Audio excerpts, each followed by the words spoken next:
வெளிப்படுத்தினல் விசேஷம் 2ஆம் அதிகாரம் 4வது வசனத்தில் தேவன் சொல்கிறார், ஆதியில் கொண்டிருந்த அன்பு. நீங்கள் வைத்திருக்கிற அந்த ஆதி அன்புல தான் உங்களுக்கு ஆசீர்வாதம் பெருகுச்சு. நீங்கள் வச்சுருந்த அந்த ஆதி அன்புல தான் உங்களுக்கு அனுகிரகம் பெருகுச்சு. உங்களுடைய அன்பினால தான் உங்களுடைய ஆஸ்திகள் பெருகுச்சு, உங்களுக்கு ஆரோக்கியம் பெருகுச்சு. எல்லா வகையான ஆயுசு நாட்களையும் தேவன் உங்களுக்கு பெருக பண்ணினார், உங்களுடைய வம்சத்தை பெருக பண்ணினார். இது எல்லாமே நீங்கள் தேவன் மேல் வைத்திருந்த இளவயதின் பக்தி அல்லது ஆதியில் வைத்திருந்த அன்பு, இவைகளெல்லாம் உங்களுக்கு ஈவாக தந்து கொண்டு இருந்தது. இவைகளெல்லாம் பெற்றுக்கொண்டதுக்கப்புறம் மனிதன் என்ன செஞ்சிட்றாங்கன்னா, தேவன் மேலே உள்ள அன்பை கொஞ்சம் மட்டுப்படுத்த ஆரம்பிச்சிடுறாங்க, கொஞ்சம் குறைக்க ஆரம்பிச்சிடுறாங்க, அல்லது தேவன் மேலே உள்ள அன்புக்கு முக்கியத்துவம் கொடுக்க மறக்கிறாங்க.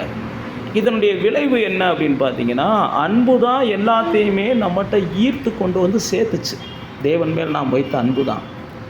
ஆனால் இப்போ நம்ம தேவன் மேலே வைக்கிற அன்பை நம்ம விடும்போது அந்த ஈர்ப்பு விட்டுருது. அதனுடைய விளைவு என்னன்னு பார்த்தீங்கன்னா, நம்மகிட்ட இருக்கிறதெல்லாம் கொஞ்சம் கொஞ்சமாக குறைய ஆரம்பிச்சிடும். நம்முடைய வாழ்க்கை கொஞ்சம் கொஞ்சமாக தேய ஆரம்பிச்சிடும். நம்முடைய வம்சம் கொஞ்சம் கொஞ்சமாக தேய ஆரம்பிச்சிடும். முடிவு நாம் இருந்த இடமே இல்லாமல் போகக்கூடிய ஒரு சூழ்நிலைக்கு வந்துடும். அதனால தான் ஆண்டவர் சொல்கிறாரு, என்ன இடத்துலேருந்து விழுந்துன்னு பார்த்து நீ மனம் திரும்பி, நீ நல்லா இருப்ப, வம்சம் நல்லா இருக்கும் அப்படின்னு சொல்கிறாரு. திரும்புவோம், நேசிப்போம்.